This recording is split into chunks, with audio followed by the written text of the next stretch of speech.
Have you ever been in a fight with your partner and 30 seconds in, you're already sweating, your voice is up a whole octave, and you've basically turned into an angry raccoon in a dumpster fire? Yeah, man, you're not alone. 1 second, you're trying to talk about something small, like who forgot to take the trash out? And the next thing you know, you're bringing up something she said in 2017 with tears in your eyes and a vein about to pop out your head. And then she's crying, you're pacing, the dog's hiding under the couch, and you're standing there like, how the hell did we get here? And deep down, you know it's not about the trash. It's about all the shit that you've been carrying for years, the stuff that you never talked about. And it's starting to leak out right in the middle of your relationship like emotional sewage. If that sounds even remotely like you, like you've lost control of your reactions and you keep hurting the people you love the most, this video is for you, man. So smash that like button right now, because today we're not going to just talk about it. We're going to fix it. And yes, it's going to get uncomfortable, but screw comfort. Comfort is what got you stuck. You want peace? Do you want connection? Do you want your partner to look at you with love instead of fear? Then we're diving in. So here's the truth that you don't want to admit. You're not reacting to your partner. You're reacting to your past. Your body is not freaking out because of what she just said. It's freaking out because something about the tone, the words, the way her eyebrows moved, it triggered a wound from way before her. From when you were 6 and your mom or dad raised their voice and you thought that love means yelling. From when mom gave you the silent treatment and you learned that disconnection is what follows conflict. So when your partner comes to you with something real, when she says, I don't feel seen, I feel like I'm doing this alone, your nervous system doesn't hear, let's talk. It hears, you're failing, man, that you're not enough, that you're about to be abandoned. And just like that, fucking boom, you're gone. Not present, not the adult you, but little you, scared, defensive, and trying not to feel the pain you never learned how to process. So please hit that subscribe button, because we are just getting started here, guys. You want to be less emotionally reactive during fights with your partner? You've got to learn how to regulate your own damn nervous system. You've got to stop being a prisoner of your triggers. And I know what you're thinking, but man, she just knows how to push my fucking buttons. No, dude. Those buttons were installed in you decades ago, and she's just the poor soul who accidentally pressed one. That's not her fault. That's your responsibility. Let me break it down like this. Every time you lose it in a fight, you are outsourcing your inner world. You are giving away your peace, your clarity, your strength to a moment, to a sentence, to a tone of voice. And that's like handing the steering wheel of your life to a drunk toddler and then wondering why you keep crashing. You have to take the wheel back, not with force, not by shutting down, but by learning how to feel without falling apart. That's emotional regulation. That's masculinity 2.0. That's power. And it starts with one simple step. Stop. Just pause. Please, God, pause. Stop for 1 second. Not like some dramatic soap opera pause, but a literal, physical, breath-filled pause. When the fight starts to escalate, when your chest starts to tighten, your jaw clenches, your heart starts doing the Macarena, just stop. Breathe. Seriously. One deep breath through your nose. Slow exhale through your mouth. Because that one breath, that's you choosing to be present over panic. That's you telling your body, hey, we're not in danger right now. We're not 6 years old. We are safe. We can stay here. And here's when things get really juicy. Inside that pause, you make a second choice. You name that feeling, not to her, just to yourself. Okay? I'm feeling rejected. I'm scared she doesn't love me. I feel like I'm failing again. And that right there, that's emotional intelligence. That's the work most men never do. But if you can name it, you can tame it. If you can see it, you don't have to be it. By the way, guys, if you're watching this and thinking, holy shit, this is me, then please drop a comment right now with the word pause. And I'll send you my emotional regulation guide. It's got tools, breath work, journaling prompts, the whole thing. So leave a comment and I'll get that to you. Don't try to do this alone. You've been doing that for years. Look where it's got you. All right, back to the chaos. So you paused. You took a breath. You named the feeling. Now what? Now you validate it. Instead of trying to stuff it down or punch it into silence, you say, of course I feel this way. Because your truth is, your reactions make sense once you understand your story.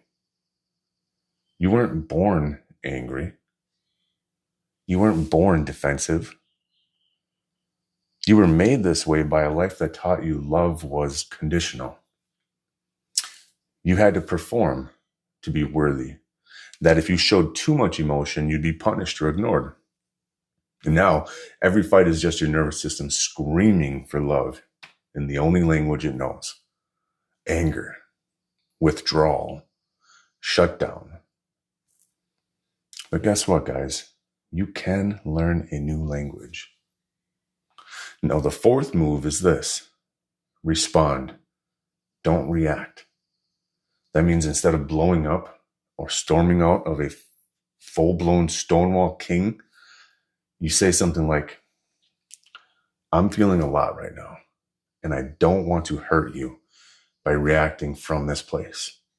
Can we please take 5 minutes and I'll come back more grounded? That's not weakness, guys. That's strength. That's leadership. That's the kind of man that your woman can trust.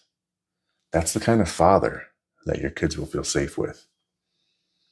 Because listen to me, your woman is not craving a perfect man. She's craving a present one. One who can stay with her in her storm. One who doesn't disappear when things get hard. One can hear her pain without making it all about his own unhealed wounds. Just be that man. Not just for her, for you. For that little boy inside of you who never got to be held when he was sad. Who never got to say, I'm scared. I had to grow up too fast. I had to be the strong one before I even got a chance to be a kid. That little boy is still in there. And he's the one swinging in these fights. Let's get him out of the driver's seat. Let's love that little kid, sure, but let's stop letting him ruin your damn marriage. So you want a practical tool? Here it is, guys. Next time you're in a fight, do the 5-second field check. In your head, okay? Ask, what am I feeling? Where do I feel it in my body? What am I believing about myself right now? Is that belief true?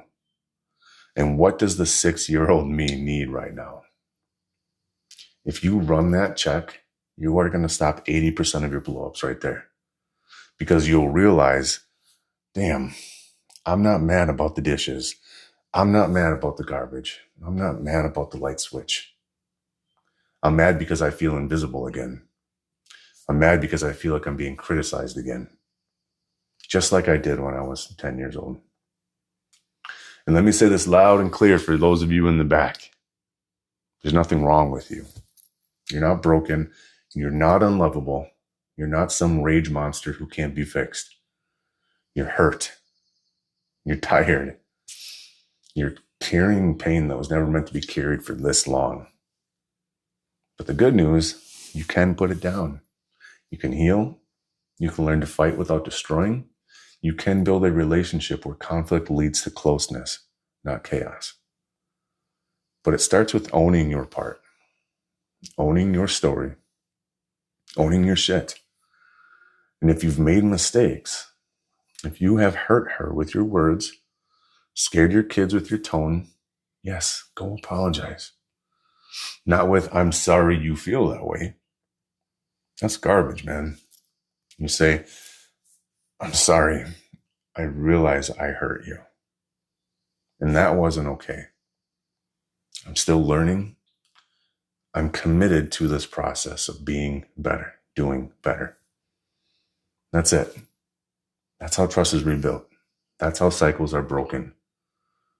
Listen, if this is resonating with you guys, hit that like button. Not because it helps the algorithm, though it does, but because it tells me you're with me. That you're not just a passive listener, that you're a man ready to change. And if you're ready to go deeper, please check the link that's in my description. There's digital tools, my calendar, all of it.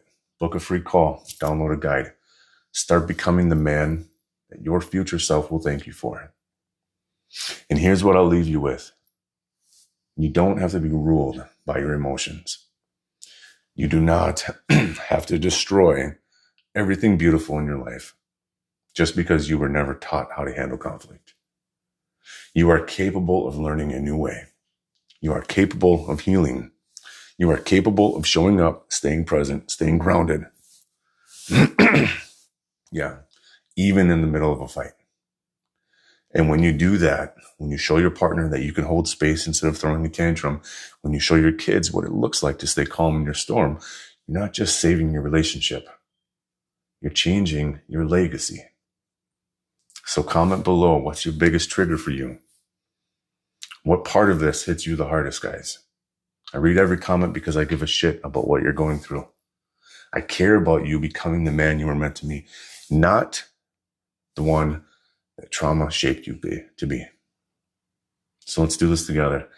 Like, comment, subscribe, share this with a friend who needs to hear it. And next time the storm rolls in, take a fucking second to pause. It's going to change everything.